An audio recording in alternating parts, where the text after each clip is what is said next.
আমি একজন বিদেশ ফেরত অভিবাসী। আমার স্বামীর দীর্ঘদিন ধরে বেকার ছিল। সংসারে অভাব অনটন, ৩ বেলা খাবারও জুটত না।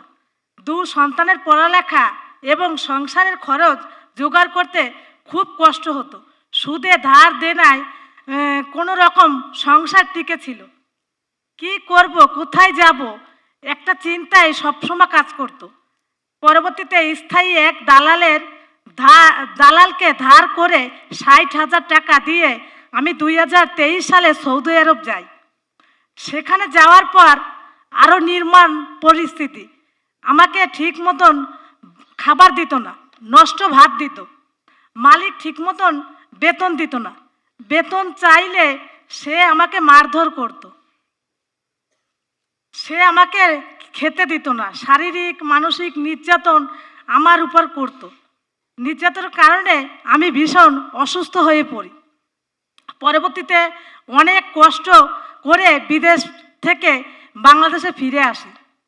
অনেক দিন না খেয়ে থাকার কারণে এয়ারপোর্টে এসে আমি জ্ঞান হারিয়ে ফেলি। দেশে আসার পর আশেপাশের মানুষ অনেক কটুকথা শোনায়। এমন এক দুঃসময়ে স্থায়ী এক বাসিন্দার আমাকে বলে, সব মশার বিরুদ্ধে সুরক্ষা দিতে এলো বসুন্ধরা এক্সট্রিম অ্যারোসল, মশার বিরুদ্ধে এক্সট্রিম সুরক্ষা। যে জানতে পারি যে খুলনায় ওয়েজান্নাস কল্যাণ বোর্ড এবং প্রবাসী কল্যাণ সেন্টার নামে একটি অফিস আছে। তারা এই প্রকল্পের মাধ্যমে বিদেশ ফেরতদের আর্থিক সহযোগিতা করে।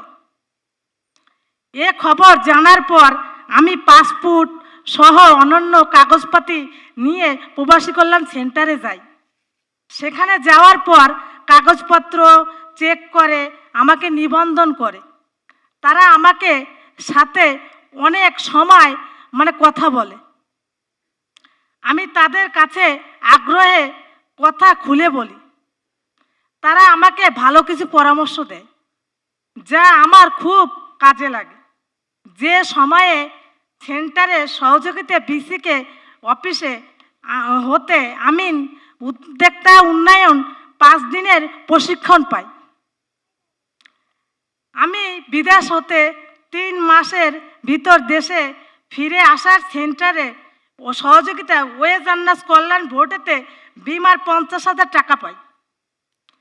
তারা আমার ব্যাংকের প্রকল্পে হতে প্রণোদনারা 13,500 টাকা পাঠিয়ে দেয়।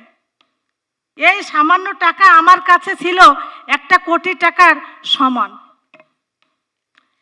তাই সেই টাকা দিয়ে আমি প্রথমত চায়ের দোকান শুরু করি। পরবর্তী প্রকল্প হতে মহিলা অধিদপ্তর ফ্রি সেলাই প্রশিক্ষণ নেই। তার পাশাপাশি আমি দর্জি কাজ করি। বর্তমানে চা পান বিক্রির পাশাপাশি সেলাইয়ের কাজ করছি। এর পাশাপাশি পরিবারের সহযোগিতায় ফুডকার্টের মাধ্যমে ফাস্টফুডের ব্যবসা শুরু করি। এখন আমি রেইস প্রকল্পের অর্থে ব্যাগ তৈরির জন্য 2 মাসের প্রশিক্ষণ গ্রহণ করছি। প্রশিক্ষণের শেষে তারা আমাকে 20,000 টাকা ভাতা দিবে। বর্তমানে আমি খুব ভালো আছি। সংসারের খরচ, ছেলেমেয়েদের পড়ালেখার খরচ চালাচ্ছি আমি নিজে। এই ধরনের সেবা পেয়ে আমি নিজেকে স্বাবলম্বী মনে করি। স্যার, আমাদের মতো বিদেশ ফেরত গরিব অসহায় মানুষের পাশে থাকার জন্য ওয়েজান্নাস কল্যাণ বোর্ড, রেইস প্রকল্প ও প্রবাসী কল্যাণ মন্ত্রণালয়ের কাছে আমি অনেক ঋণী। স্যার, রেইস প্রকল্পের এই ভালো উদ্যোগ যেন বন্ধ না হয়ে যায়। আমাদের জন্য একটু আসার জায়গা রেখে যাইয়েন।